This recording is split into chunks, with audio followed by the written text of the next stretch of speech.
the 1990s, Disney Animation Studios was going through what we call the Disney Renaissance, a time when they went back to making some really big animated movies, like their most popular movies, starting with The Little Mermaid, and then we had, there's The Rescuers Down Under. I have to mention that. Even though it wasn't popular at the time, I still had to mention it because it's the second movie of the Disney Renaissance. But moving on. Another movie that they created was Beauty and the Beast, directed by Gary Trousdale and Kirk Wise. And this movie was so successful that it was the first animated movie to be nominated at the Oscars for Best Picture. Even though it didn't win that award, it was still amazing how an animated movie was able to reach that height, taking animation a bit more seriously. And so that motivated Gary and Kirk to direct another movie for Disney, only this one would be more darker. Not as much as its source material, but enough for it to look like it's more geared towards adults compared to the other Disney animated movies that came before and after. And I'm talking about The Hunchback of Notre Dame, as you can tell by the thumbnail, the title, or this picture right here. And if you do the math right, this movie came out in June 1996, so this is the 30th anniversary of this movie. Hey fellas, this is Robbie speaking, and I apologize that I look a bit sweaty, so bear with me. Now, what is this movie about? This has a source material, a novel, that was written by Victor Hugo, and he published it in the 1800s. Now, for those of you who are diehard fans of the original novel, you're gonna hate this movie because even though this is one of Disney's darkest movies, the novel, from what I heard, is a lot more darker. This would tackle mature subjects like genocide and prejudice. And so the story of this movie is about a guy named Quasimodo who is deformed, and so because of that, he was locked away in the bell tower of Notre Dame. And so every day he rings the bells in Paris. 20 years later, when he's like an adult and everything like that, he wants to go and explore Paris, but is being held back by his, we'll just say his father figure, Frollo. And he is a really, really evil dude who just verbally abuses Quasimodo, saying, "You are ugly, you will never fit in, stay in the bell tower." And so Quasimodo, of course, decides to sneak out of the bell tower just for one day, and he runs into a Romanian girl named Esmeralda. And that leads into a crisis in Paris.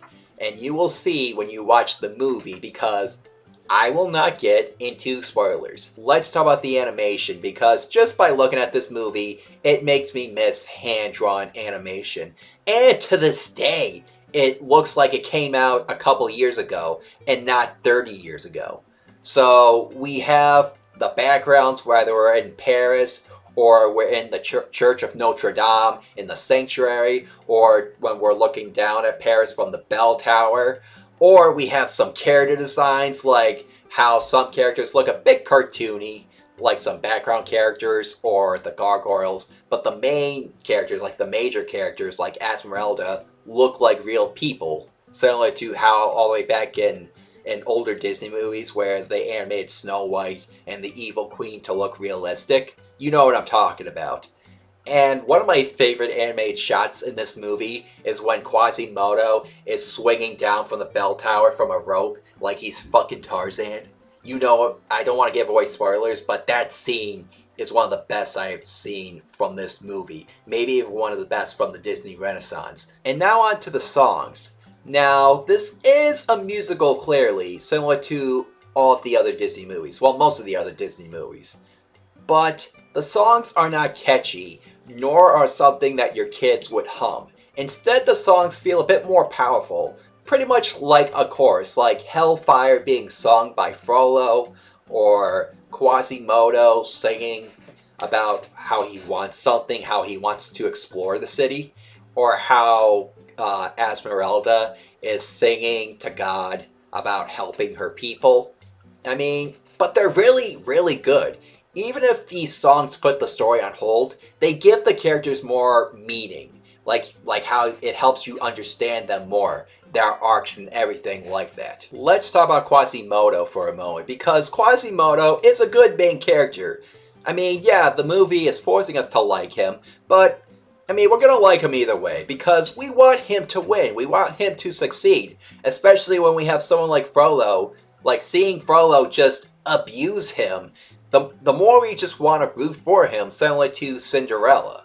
And so Quasimodo is a bit relatable in a way. Like, he's insecure, he has social anxiety, so for those of you who suffer that like me, like, again, it's relatable. I mean, there's a scene in this movie where Quasimodo, I mean, I hate getting into spoilers, but I'll say this. Quasimodo does not get the girl.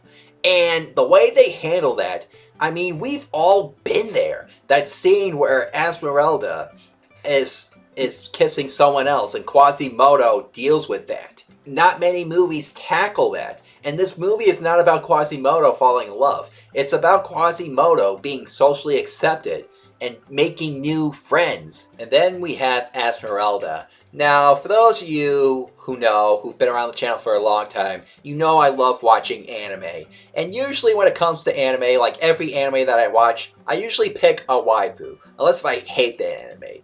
So with Disney, I pick Esmeralda. She is my Disney waifu. But anyway though, let's talk about her character. She has a lot of guts, like she fights for what she believes in, even if it's just her against Frollo. Like, she still fights no matter what. She does not give up. But she's also has a bit of humor, and she's a bit snarky as well. Like, I like it how she shows kindness to Quasimodo, like she befriends him, and I also love it when she flirts with Phoebus. And I also love it when she just says these, like, mean insults to Frollo, which he does deserve. But of course, it wouldn't be a Disney movie without comic reliefs. And we have Levine, Hugo, and Victor. Yeah, they were named after the authors, of course. The author, actually.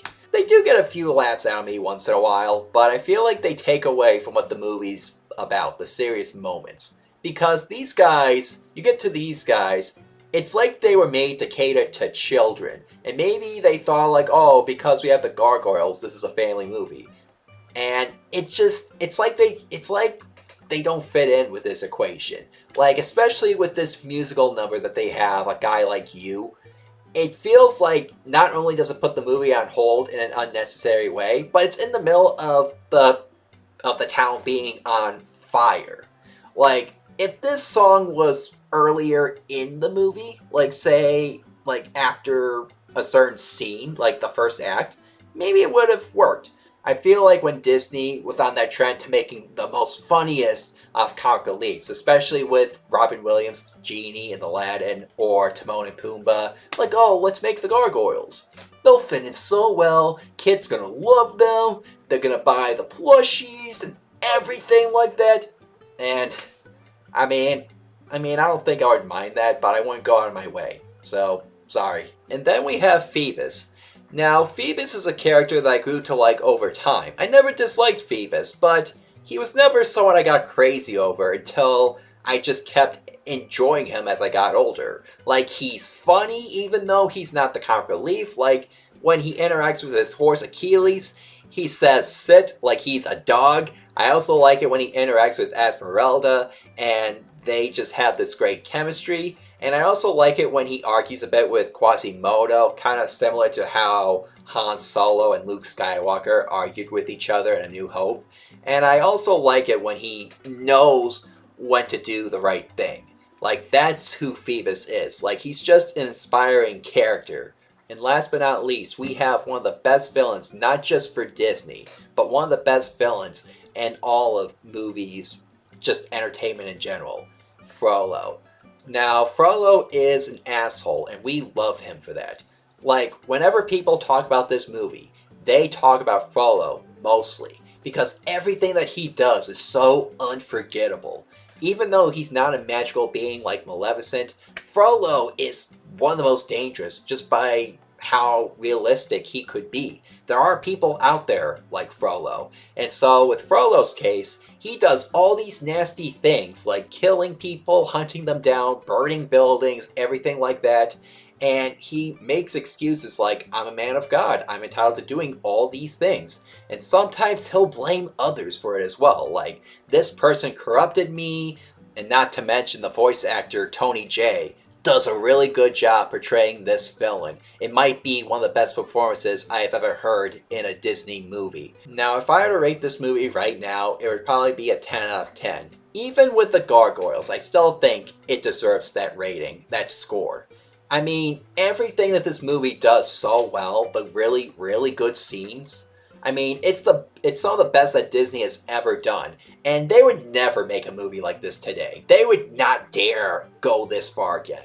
There will never be another Hunchback again. And, that's something we have to deal with. It sucks that we may never get another villain like Frollo. But at least this movie exists, clearly. I mean, at least we could say this movie was made, we can watch it whenever we want, and just enjoy it. Just embrace it every time. Not every movie has to be Frozen. Not every movie has to be Lion King or Aladdin. Not every Disney movie has to be marketable. It doesn't have to have the catchiest of songs or anything like that. Sometimes it could just tell a really good story, and that's what Hunchback is. And so, what do you guys think of this movie? Do you like this movie? Do you not like it? Let me know your thoughts down below. And if you are new to this channel, please make sure to hit that subscribe button. And don't forget my buttons in the description down below. Hit the like button, and I think that's all I have to say when it comes to the buttons and everything like that on the bottom. So, alright guys, thanks for watching this video again. I'm Rob A, and may the anime force be with you.